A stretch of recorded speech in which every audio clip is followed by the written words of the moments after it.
imbarazzo, però è una giusta causa in un giusto luogo, perché credo che Martini sia stato anagraficamente, rispetto a Ippolio, Pitergino e milanese, però la miglior produzione l'ha sviluppata a Treviso, nella Villa di San Zeno, non c'è dubbio, cioè gli anni più ispirati sono certamente quelli. È una figura che non è facile inquadrare perché è una figura un po' divergente. A me piace anche definirlo una sorta di avanguardista anomalo, perché non firma manifesti, perché non partecipa a un dibattito, perché è prima grafico che pittore, perché crede che quasi il linguaggio primario sia quello dell'illustrazione grafica e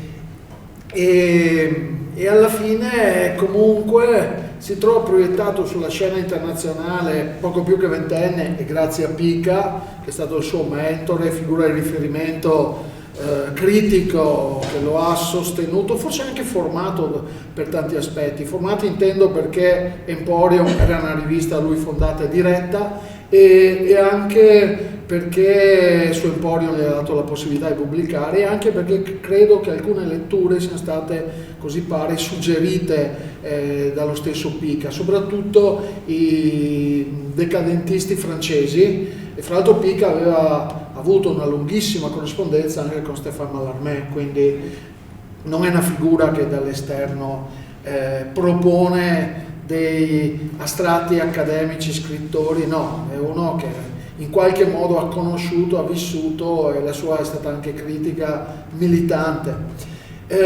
Nasce a Oderzo per ragioni puramente casuali, perché il padre insegna disegno, poi Giorgio Martini è stato lungamente insegnante a Riccati, e questa è la casa vicino a Villa Berti, alla fine di via Garibaldi, dove c'è una scritta. È una scritta che ho messo perché è stata apposta ed elaborata da Giuseppe Marchiori in occasione della mostra del 1967, che è la mostra che sancisce il ritorno al paese natale grazie al contatto che Arturo Benvenuti ha saputo stabilire con Maria Petringa, la vedova. Martini è morto nel 1954 e mi piace anche questa epigrafe perché vivono nel tempo gli arcani mondi e i notturni misteri con le fantasie e i sogni.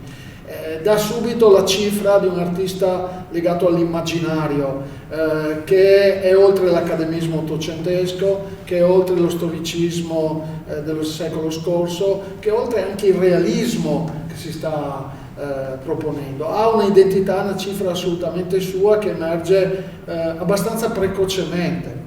Chi aveva curato quella mostra, oltre che l'epigrafe, è Giuseppe Marchiori, il padre insomma della prima biennale, soprattutto col fronte nuovo delle arti, realmente internazionale nel 1948 a Venezia, che aveva già scritto su Martini. In realtà Benvenuti aveva contattato prima Guido Perocco, il quale ha declinato e rinviato a Giuseppe Marchiori, che è qua insieme a Arturo Benvenuti nella casa veneziana. Questa è la copertina del catalogo della mostra del 67 e sulla scia di questa mostra, che consente di acquisire l'autoritratto esposto alla Biennale del 12 e realizzato nell'11, che è il grande autoritratto che poi è stato più volte esposto, ne cito una nel 95 nel centenario della Biennale, nella mostra d'insieme che ripercorreva i 100 anni da Jean Clair a Palazzo Ducale, e c'è stata questa donazione. I contatti sono continuati e nel 70 è stata inaugurata la Pinacoteca. Questa è proprio una foto dell'inaugurazione, dove c'è Maria Petringa che evidentemente ha creduto di dover operare, sentendosi ormai al limite in termini proprio anagrafici. Lei morirà nel 71, quindi un anno dopo. Qua siamo febbraio del 70, e ha donato nel frattempo altre 80 opere circa, e questo è stato il nucleo originario costitutivo della Pinacoteca, che si è costituita come Pinacoteca civica, quindi con la disponibilità e la collaborazione del comune di Oderzo. Qua ci sono gli eredi, non hanno avuto figli, Alberto Martini e Maria Petringa. Dalla parte di Maria Petringa sono le due grandi famiglie, i Tiscia e gli Andelloni, che sono le figure con cui noi abbiamo ancora riferimento. E nel 70 nasce il primo catalogo completo delle opere acquisite a cura di Arturo Benvenuti. Alberto Martini, al di là dei precedenti, dove le ipotesi estetiche sono tante, non ultima quella del realismo, però imbocca abbastanza presto la via della illustrazione, e qui vedete una sua immagine funge da copertina della edizione degli Alinari, dedicata a Dante nel 1902. Queste sono alcune immagini, bozzetti preparatori, questo lo abbiamo in Pinacoteca Oderzo, e queste sono le tavole che poi sono andate stampate ma sono disperse, qualcuna è stata recuperata ed esposta anche una mostra poco dopo gli anni 2000 a Oderzo, però i disegni acquerellati più pittorici sono andati perduti. E queste ne avete alcune qua, Bonifacio VIII, episodi. Capite che lui si guadagna abbastanza. Sono andati perduti nel senso di dispersi, dispersi. Qualcuno è stato recuperato, però c'è ancora possibilità. Sul piano virtuale e teorico assolutamente sì. Ecco, qua torniamo alla rivista Emporio, siamo nel 1904 e vedete che gli viene dedicato un articolo esclusivo, I giovani illustratori italiani Alberto Martini, da Vittorio Pica. C'è l'immagine di Martini, siamo già nel 1904, vi ricordo che è nato nel 76, capite che è un giovane autore. E guardate, tra i tanti personaggi che ha avuto modo di avvicinare, da Margherita Sarfatti a André Breton, lui aveva precocemente incontrato Filippo Tommaso Marinetti, che gli ha commissionato la copertina della sua rivista di poesia di carattere simbolista, ed è la copertina che è rimasta poi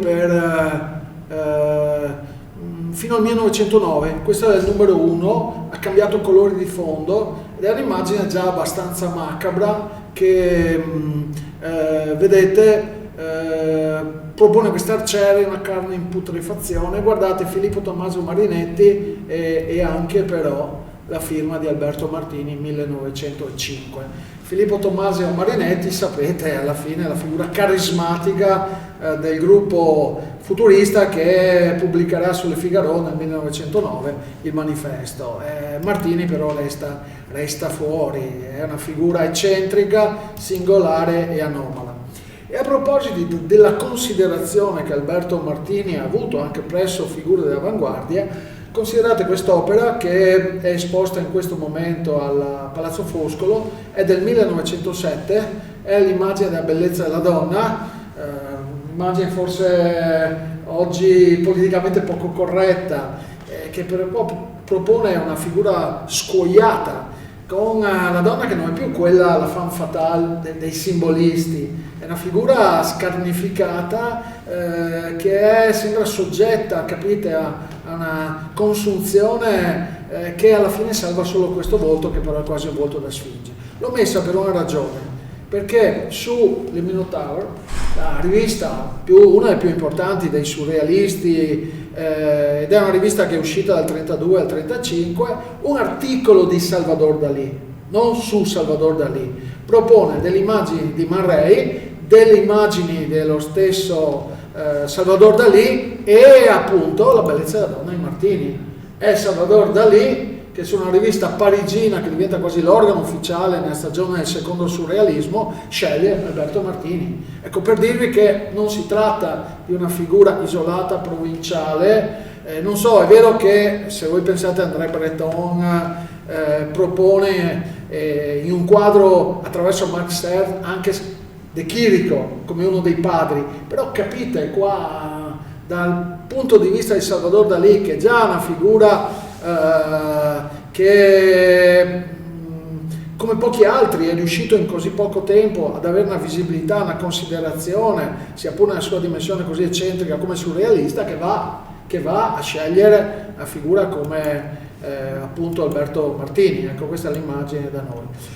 Lui viene invitato anche alla Sala dell'Arte del Sogno, alla Biennale del 7, concepita soprattutto primariamente da Plinio Nomellini, dove intervengono tanti italiani, Segantini, Previati eccetera, ma anche Knopf, Ensor, Van Stuck, ed è una sala internazionale. Questa è anche una dimensione caratteristica di Martini. Vittorio Paiusco, appena pubblicato sul volume di studio di Martini, dopo aver condotto una ricognizione sull'archivio storico della Biennale LASAC, una indagine sulle presenze di Martini a Biennale, al di là del luogo comune che è esposto dalla seconda al 97 al 26 ininterrottamente e poi anche altre edizioni successive, però in una stagione in cui le presenze sono soprattutto su base regionale, Martini è sempre un isolato, al di fuori delle tendenze, al di fuori dell'appartenenza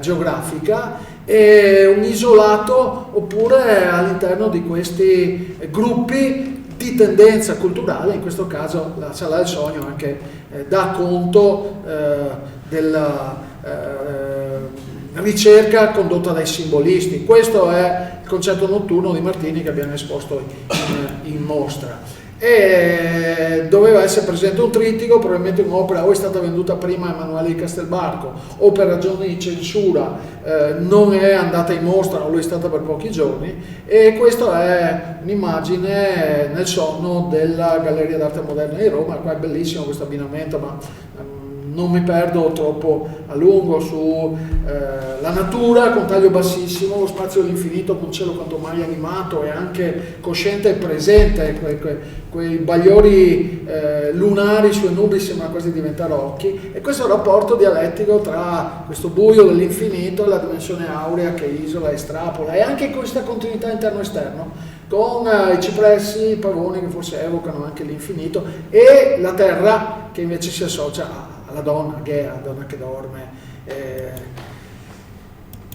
Queste erano le tre immagini destinate, questa forse è quella che è stata censurata. Poi sono state esposte insieme, hanno dimensioni tutte diverse, diciamo un trittico ma ci sono differenze minime. È stata esposta nel 19 a Milano alla Galleria di Lino Pesaro, e insieme ad altre opere è stata una grande monografica su Martini. Poi sono negli anni 80 la permanente a Milano, intorno al 10-11 è andata a Padova, a Palazzo Zabarello, siamo riusciti a ricostituirla noi. Martini dal 1904 aveva cominciato però ad avvicinarsi a Edgar Allan Poe. Fra l'altro in una stagione in cui c'erano già delle edizioni italiane, lui conosceva bene il francese, lui ha voluto stare alla traduzione di Baudelaire, è difficile dargli torto. Sono immagini molto violente, dure, però al tempo stesso sono anche immagini che hanno continuamente riferimenti visivi, quindi si prestavano. Quel che fa Martini è non fare illustrazione didascalica, ma in qualche modo, pur rispettando la sostanza, liberando la sua vocazione calligrafica e creando questa dimensione spiazzante e straniante. Questo è l'uomo della folla che abbiamo usato come immagine di riferimento per le celebrazioni.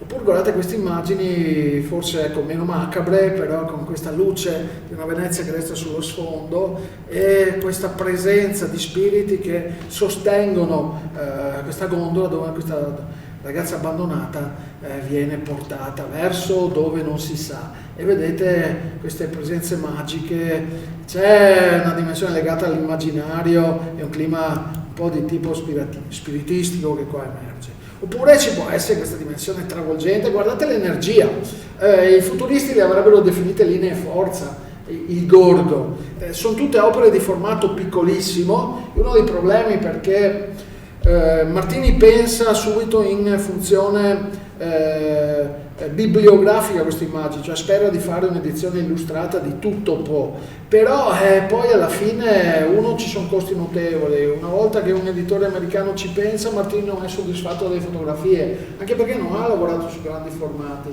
ma su una dimensione ridotta al minimo, con un controllo che è spaventoso da un punto di vista tecnico, ma senza che questo indebolisca l'espressività o diventi compiacimento tecnico.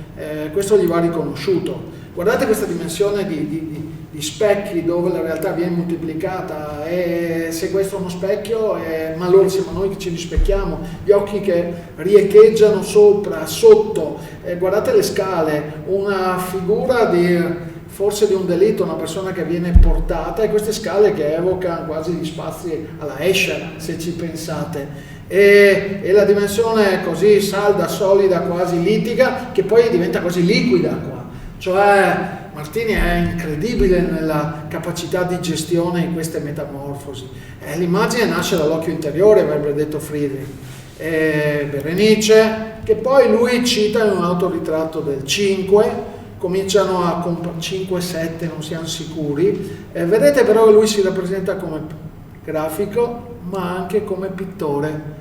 Anche lui non ha mai rinunciato a questa vocazione. Poi in realtà forse la policromia fa più fatica a gestirla, lo preferisco quando è così monocromo come nel trittico della sala dell'arte del sogno, e però vedete che lui arriva a pensare queste figure dove c'è una dimensione metamorfica.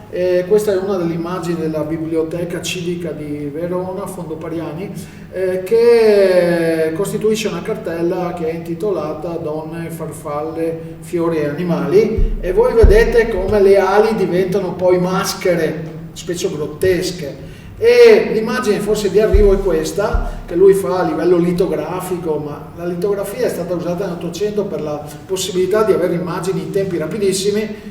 Martini non cerca la via della sintesi come fa tanta arte dell'avanguardia del Novecento, piuttosto è quella della lentezza, del calligrafismo, del controllo assoluto.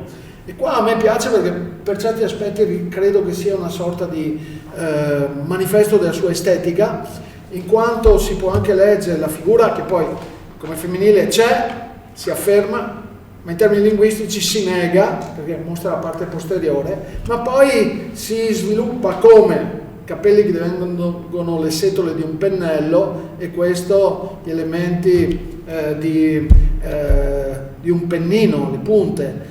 La dimensione incorporea, policroma, raffinatissima delle ali calligrafica di una farfalla che poi diventa in due occhi. Qua chiaramente c'è un doppio passaggio, l'incisione litografica che viene poi trattata con l'acquerello, però guardate come quegli occhi penetrano e riescono a proprio letteralmente a catturare. Qua non so se appunto Martini parla anche della sua immagine, saper guardare, di produrre arte reali attraverso appunto gli strumenti del lavoro.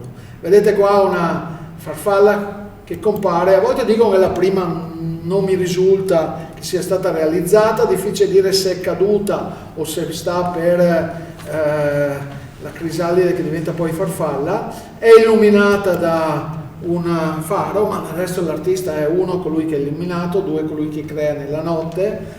A me ricorda un po' la figura di Des Esseintes, di Huysmans nel ritratto, cioè vive in una capsula, in una dimensione dove l'esistenza ha senso in pura ragione estetica, e l'artista, vedete, è colui che crea, è un virtuoso della sua tecnica, lo vedremo poi, e vedete si presenta però come la figura isolata, è quasi un'immagine deriva da un certo prototipo romantico. Se penso che Courbet un po' di anni prima si rappresenta in manica di camice in giro per campagna, no, qua viene fuori una concezione elitaria, isolata dell'arte.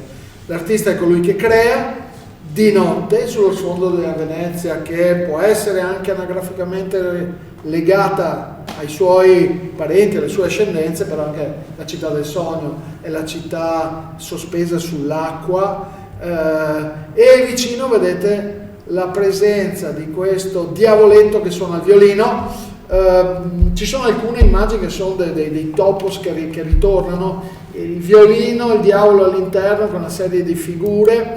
In realtà poi è una diavoletta a ben guardare, e Paganini, il virtuoso nell'esecuzione. Guardate anche qua Paganini che crea figure femminili come quelle che uscivano dalle mani, ma sotto c'è la dimensione scheletrica di Paganini, se voi osservate. Però forse la figura di riferimento nel diavoletto è più Giuseppe Tartini, che ha composto il Trillo del Diavolo, che gli viene ispirato, lui dice, di notte e che poi tenta di trasporre e trascrivere, per cui potrebbe più verosimilmente evocare, Paganini lo ha rappresentato più volte, ma forse anche Giuseppe Tartini. Poi questa dimensione, bianco e nero, è il colore delle idee, il colore della notte, però ogni tanto c'è il colore che si accende, degli accendi di azzurro, quindi è bello anche questa dimensione, non è acromatica, è un colore trattenuto ma quel tanto che basta per creare anche questa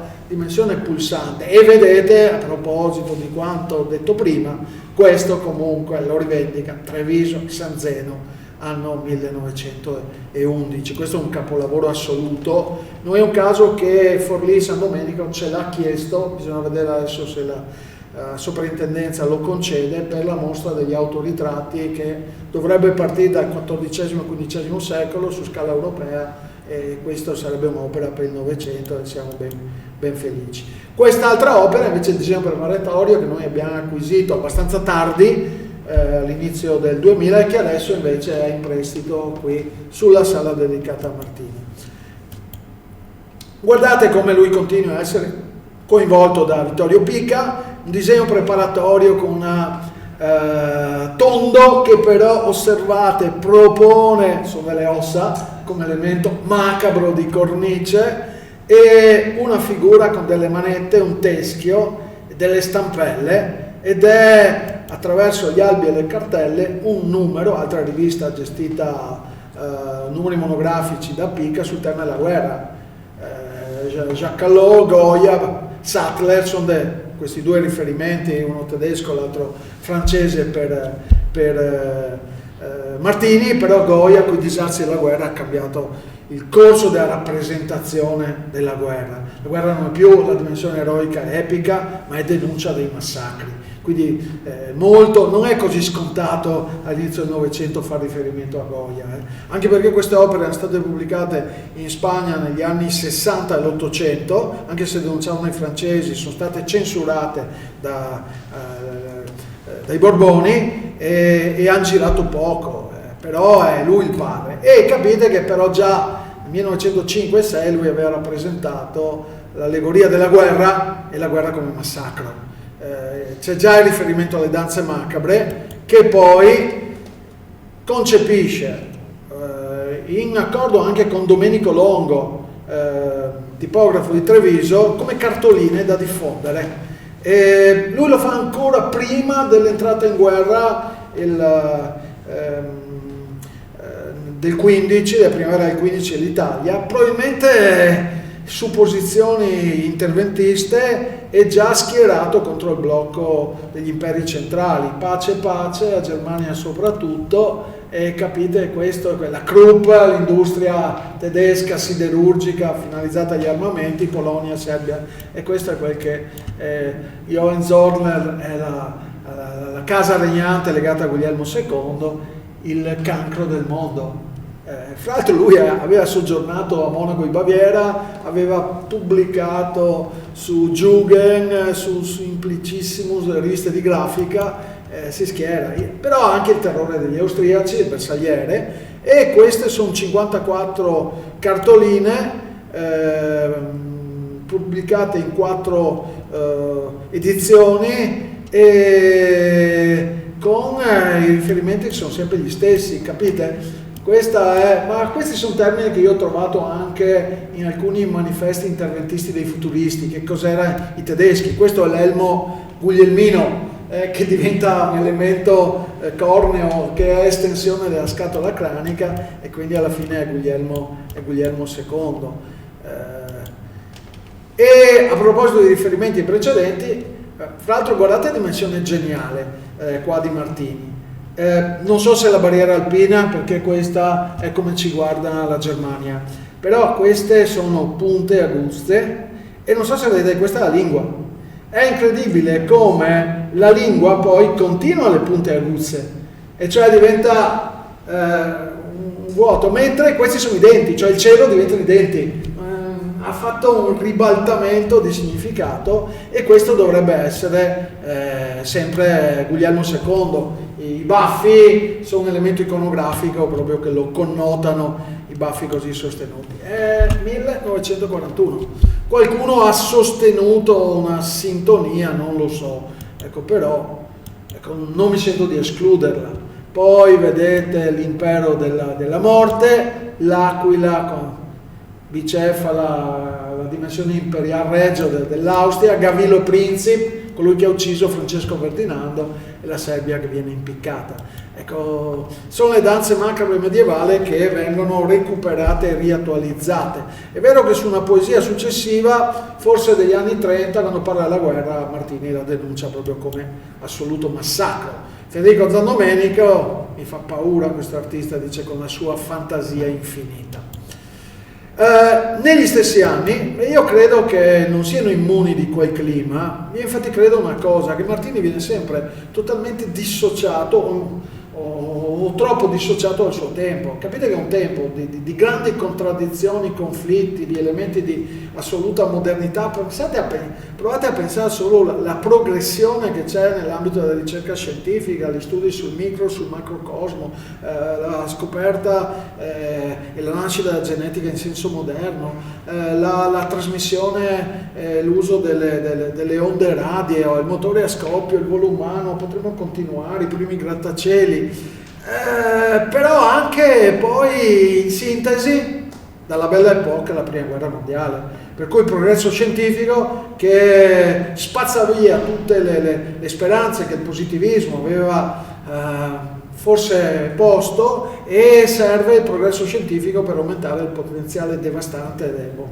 Per cui che lui rifletta su questi che sono grandi temi esistenziali. Uno, mi piace perché non c'è più un riferimento bibliografico, non è il Martini illustratore, sogno, nascita, amore, follia, però la sua interpretazione un po' deriva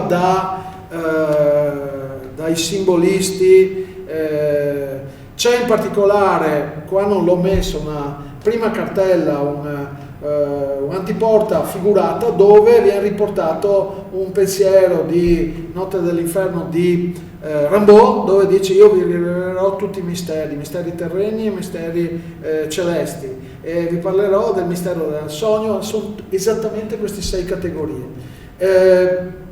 14 e 15. Queste sono le date esecutive, però nel 23 viene pubblicata questa cartella da Bottega di Poesie, gestite da Emanuele di Castelbarco, dove le immagini sono accompagnate anche da un commento poetico, dai toni un po' d'annunziani.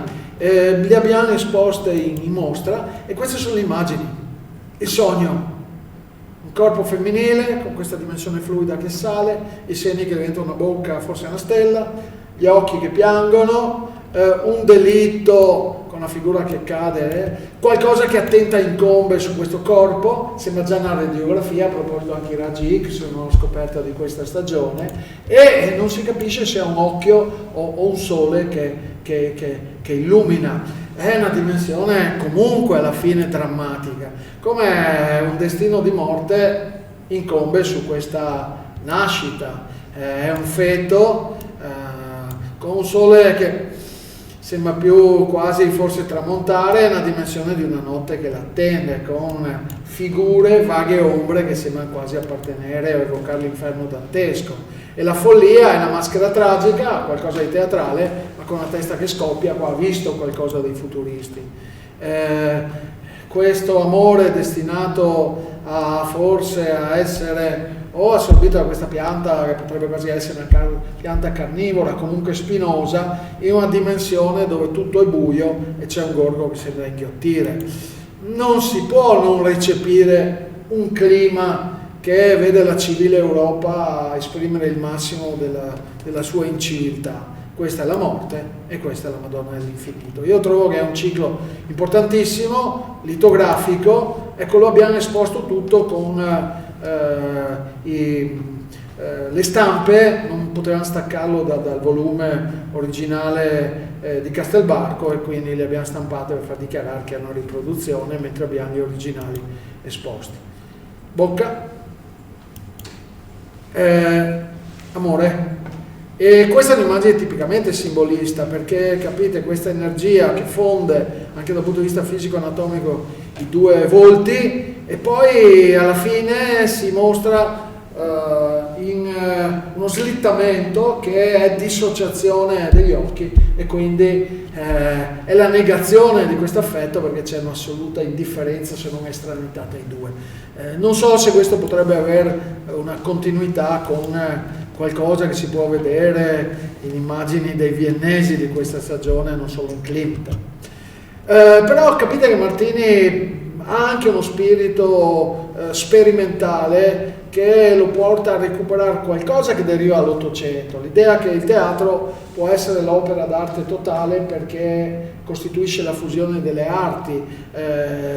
Le opere di Wagner si prestano a questo e diventano il Gesamtkunstwerk, l'opera d'arte totale. Però provate a pensare anche a quel che hanno fatto i futuristi sull'idea del teatro, e lui nel 23 pensa a questa sorta di palcoscenico nautico, in parte solido, in parte liquido, che è chiamato Te di teatro, cioè dedicato a una ninfa del mare. Viene pubblicata nel 24 sempre da Botteghe di Poesie, e l'opera viene esposta al Festival Internazionale del Teatro nel 24 a Parigi e anche a Vienna. Resterà sempre sulla carta, però c'è un interesse costruttivo reale. Voi vedete dei cassoni galleggianti, quindi non è solo pura e virtuale ipotesi progettuale. E noi abbiamo il corpus intero di tutti i disegni, che sono più di 300, dove qua vedete in pianta una dimensione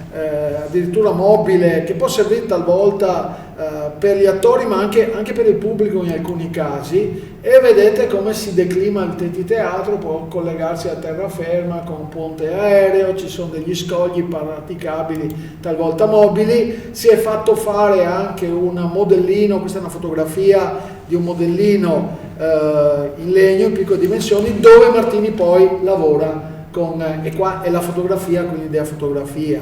E qua ipotesi, guardate anche proprio come può estendersi il Te di teatro. Può usare anche le nuove fonti di energia e di illuminazione. Questo è il Te di teatro fosforescente previsto dall'uso dell'energia elettrica. Vedete quanti sono gli allestimenti scenografici. Qua è per un'opera di D'Annunzio, qua per Eschilo, quindi opere antiche e moderne. Qua lo trasforma in una sorta di galea veneziana, trovate sempre la matrice. Questo è per Maeterlinck. Qua ancora un riferimento a Venezia. Qua pare che sia riferito al tema, lo vedete dopo, a una rappresentazione legata a Leonardo, ed è il teatro con le ali. Guardate la raffinatezza di questa immagine. Noi in mostra abbiamo preso l'immagine che ha nella dimensione maggiore poco più di 10 cm, l'abbiamo fatta diventare 2 metri senza che perda di intensità minimamente, e qua ne avete alcuni, per cui c'è anche questo aspetto. Abbiamo appena restaurato quel modello che aveva fatto la Scala in occasione di una mostra 89, Alberto Martini il teatro, Scala in Milano, e anche alcune opere che erano legate a un'altra opera teatrale di Martini, che era il balletto Il cuore di cera. Il riferimento a metà degli anni 20 e l'omaggio è anche a Maria Petringa, modella di origine marchigiana che lui conosce a Milano e che frequenta a partire dal 24-25, che sposa nel 27. Questa è lei negli anni. Questa è un'opera che è al Revoltella a Trieste, che Martini ha dato proprio alla città come segno di riconoscenza per le cure che la sorella, che si è sposata a Trieste e ha vissuto a Trieste, ha avuto dalle strutture ospedaliere triestine, e quindi questo è il Revoltella. Questa è lei, e poi vedete in quel periodo è modella centrale, fondamentale, legata a una serie di messe in scena. Qua voi trovate un Martini forse meno sperimentale, però il clima del ritorno all'ordine. Lui Margherita Sarfatti la conosceva prima del 10, e anche il marito Cesare. C'è stata qualche profonda incomprensione, però forse lei l'aveva, a me risulta, invitato alla prima mostra del gruppo Novecento a Milano, e Martini non ha accettato. Queste sono alcune opere del nostro patrimonio, e questa è una mostra che è stata prestata anche a Treviso in occasione dei Donne in Scena, il cui allestimento aveva curato il direttore della fondazione. E questa lei è un ritratto quasi neorinascimentale, purissimo, questo blu elettrico con questi neri che si oppongono, il candore eburneo della pelle e quel profilo che è l'elemento più mobile rispetto invece a profili molto più morbidi, con chiaroscuro attenuato, perché la linea di profilo che rende vivo e dà identità e senso a questo dipinto. Qua lei una fotografia, l'ho messa così a taglio perché questa è un'altra opera che è stata esposta tutta l'estate a Treviso, la contessa Valito Scanini come Regina di Saba. Qua vedete che lavora con i pastelli. Il pastello in fin dei conti è un mezzo che gli è congeniale, che usa già dall'inizio del secondo decennio, perché gli consente di colorare disegnando. Quindi non è la dimensione pittorica, che avrà poi più sviluppo a partire. La grande musa, personaggio eccentrico e bizzarro, è la marchesa Casati. Lui l'ha conosciuta nel 12 e ha lavorato con lei. Lei ha anche sostenuto, pare che la pubblicazione I Misteri, che era una pubblicazione per bibliofili molto costosa, l'abbia finanziata lei. Si è mangiata il capitale, la fortuna, era quella, sapete, insomma, i luoghi comuni, lei che girava nuda con la pelliccia per Piazza San Marco, oppure con il ghepardo al guinzaglio che riceveva gli ospiti con un serpente pitone attorcigliato attorno al collo. E qua abbiamo alcune delle immagini, dal 12 al 34, 12 volte almeno ritratta. Qua la ritratta a Parigi. Qua probabilmente lei, uno dei personaggi del balletto Il cuore di cera che ho citato prima, e anche questa era esposta a Donne in Scena ed è la Marchesa Casati come Cesare Borgia. E qua invece ritratta dal grande Man Ray, che è quello che poi ha ritratto gli occhi sfocati, è proprio l'immagine, l'icona, diventata anche icona pop per certi aspetti della Casati. Qui siamo sempre a Treviso, a San Zeno. Una fotografia, e siamo però già alla fine, metà degli anni 20. Ecco qua, vedete come corrispondono, vedete come si identifica con la figura di Forese che è rappresentato nel Purgatorio di Dante. È un autoritratto scarnificato. Capisco che Martini non è sempre edificante, riesce a essere così drammaticamente macabro, per certi aspetti necrofilo. Guardate però come la costruisce, queste due figure che entrano dietro come maschere tragiche, e lui in primo piano, questo buio di una roccia che fa da schermo, e poi queste aperture in fuga. Qua ancora Martino molto ispirato, 1922, con la firma che deriva dal monogramma di Dürer, l'ha adottata già nel 1895-96, e qua altri ritratti, anche dei ritratti quasi mascherati. E l'ho messo questo come momento di passaggio perché particolare di un libro stampato a Parigi che è dedicato a Hitchcock e agli artisti amati da Hitchcock. Martini è la figura che viene coinvolto, citato, rappresentato più volte.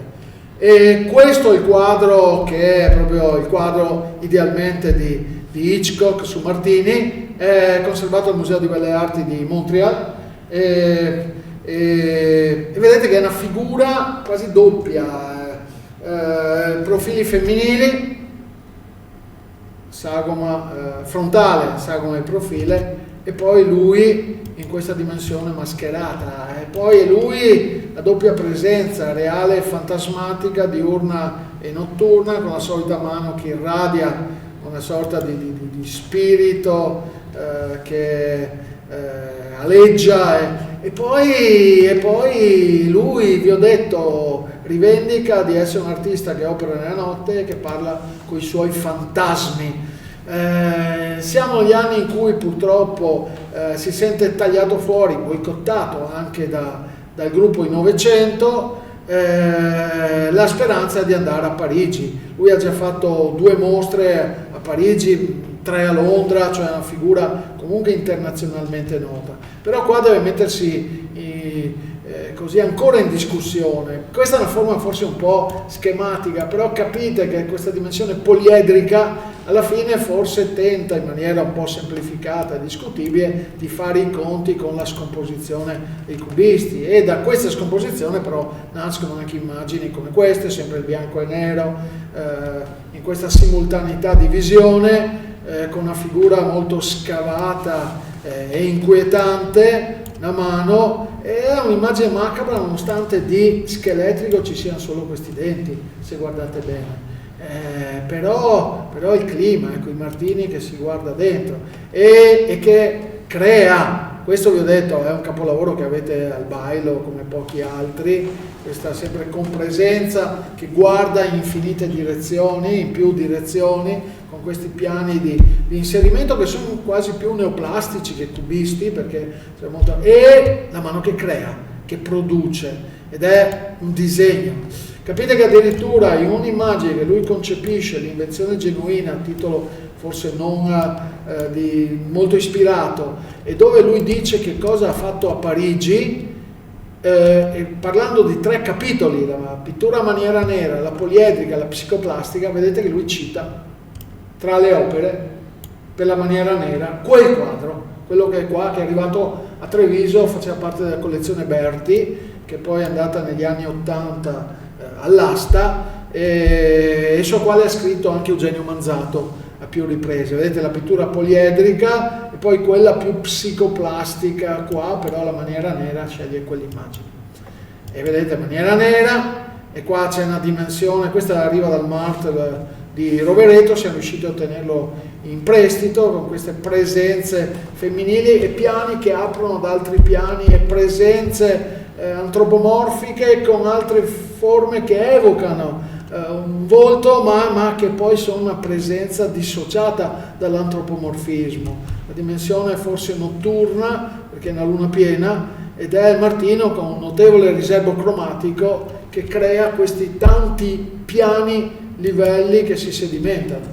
E questo è un quadro che ha avuto André Breton di Martini, faceva parte della sua collezione, che è andata poi all'asta. Guardate anche la raffinatezza a livello compositivo. A me piace avere Martini il calligrafo, qua non lo è. Qua è una pittura molto immediata, diretta, semplificata, diventa quasi un elemento decorativo questa struttura a scala, come se fosse proprio un motivo decorativo greco antico. Ritorna qua, ma però qua assume dimensione tridimensionale, mi ricorda un po' anche il Tetti Teatro, e guardate come lo stesso profilo viene ripreso per scandire questa figura, che poi nel colore è tutt'altro che legato a una dimensione dell'epidermide, e diventa un grigio roccia, non a caso è conosciuta anche come la Sfinge, che guarda verso l'infinito. Alcuni colori del cielo del mare sono gli stessi colori di questo occhio che poi irradia luce. È un'immagine che è puramente concettuale, qua non ha bisogno di dimostrare e di curare, è un'idea. Io la trovo una delle immagini più ispirate del periodo parigino, non è grandissima, arriva sui 48 centimetri. Dov'è adesso? Adesso fa parte di un privato, di una collezione privata.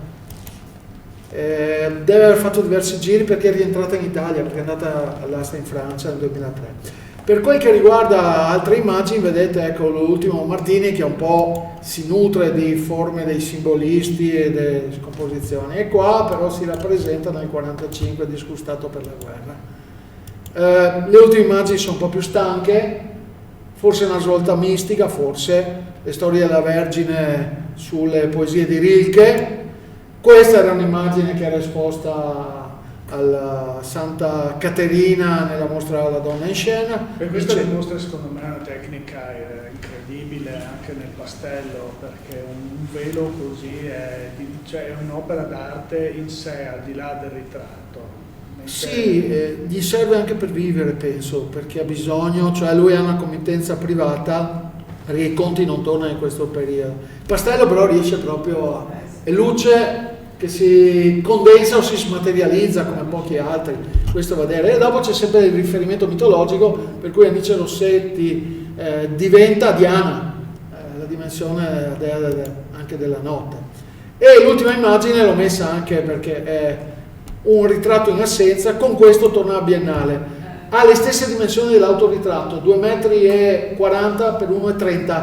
Quindi capite, Martini è 52 settantenne che a terra rappresenta ancora questa donna simbolista, i simboli sono complessi, non è il caso di indagarli.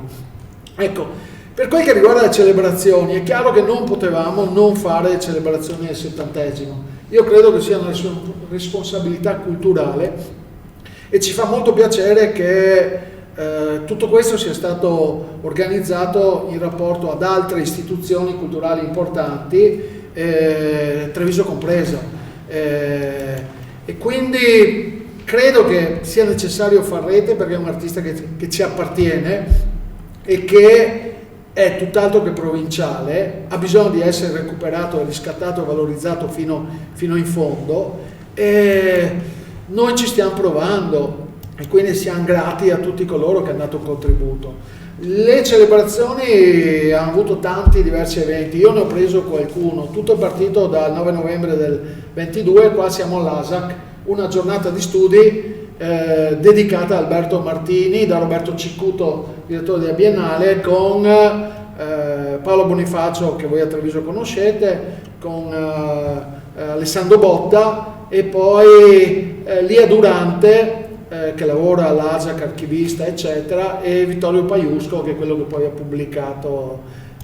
È stato un momento importante per avere una spinta, e per quel che riguarda noi invece, capite, questa fa riferimento a una mostra che resterà aperta fino alla fine di marzo e che è centrata su Edgar Allan Poe, ma non è una mostra monografica, quanto piuttosto aspira a essere un'antologica postuma che ha avuto finora altri eventi collaterali. Ecco, questo è il mese martiniano, perché in questo mese lui è nato ed è anche morto, 24 novembre e 9 novembre, le due date, e quindi questi sono gli eventi che noi abbiamo concepito e congegnato. Ecco, l'ultima è stata la presentazione del volume di studi, sono più di 200 pagine che abbiamo presentato il 28 e che ha avuto il contributo di 13 studiosi per 15 saggi.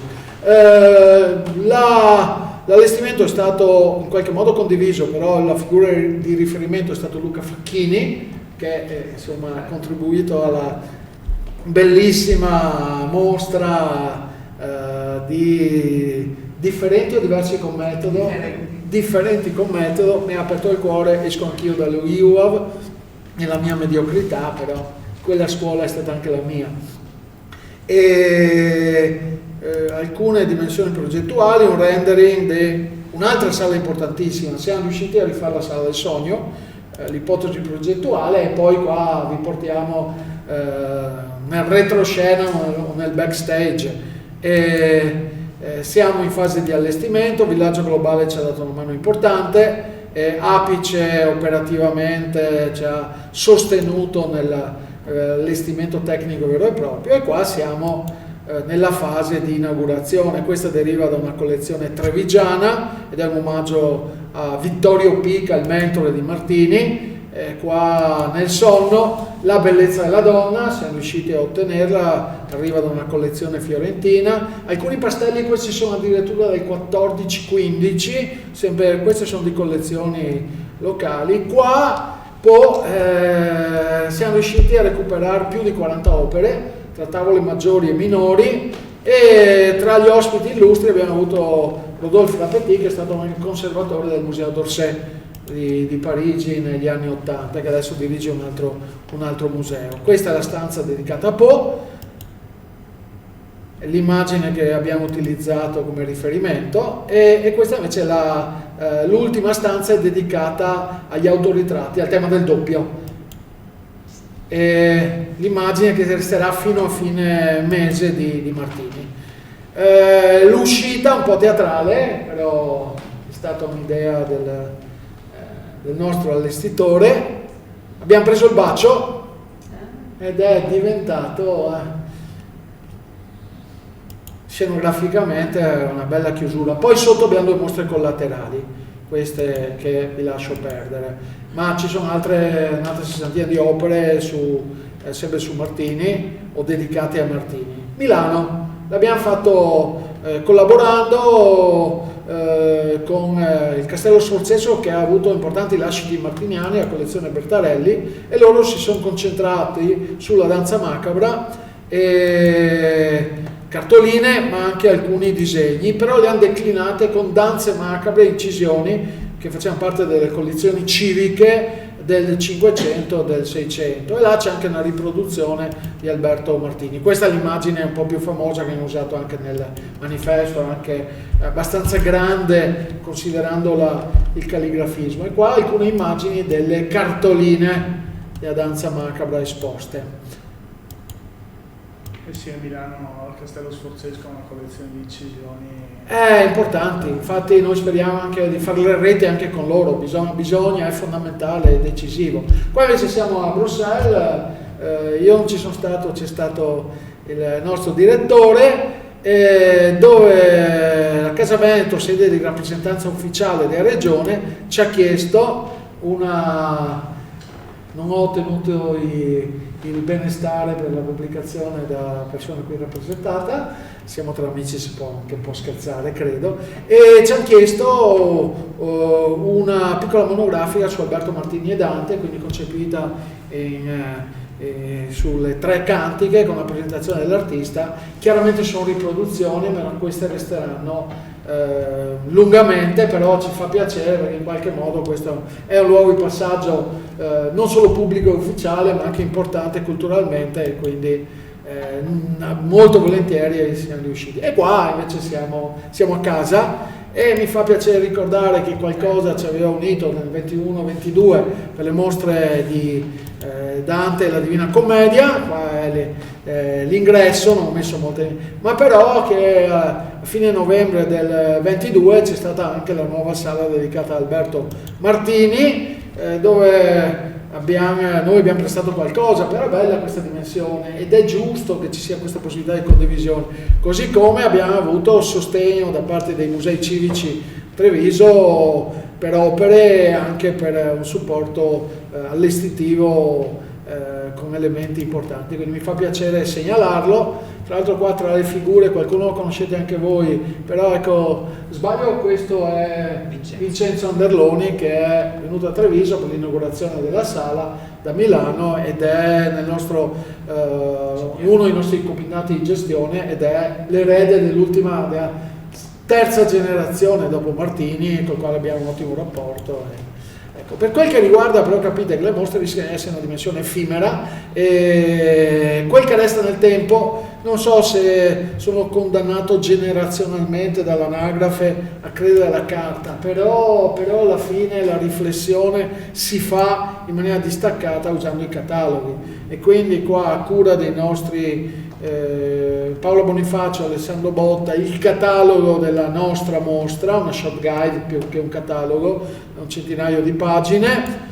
Loro hanno curato anche quella milanese, vedete che è sulla stessa collana di Dario C. Morelli, e poi questo che invece io trovo è un catalogo interessante perché rilancia alcuni temi di ricerca o li pone per la prima volta, e questo è un volume di 220 pagine, già più significativo, e che fa il punto sulla critica, però anche apre altri nuovi ambiti. E con questo io avrei finito con l'immagine del logo, e ringrazio, spero di essere stato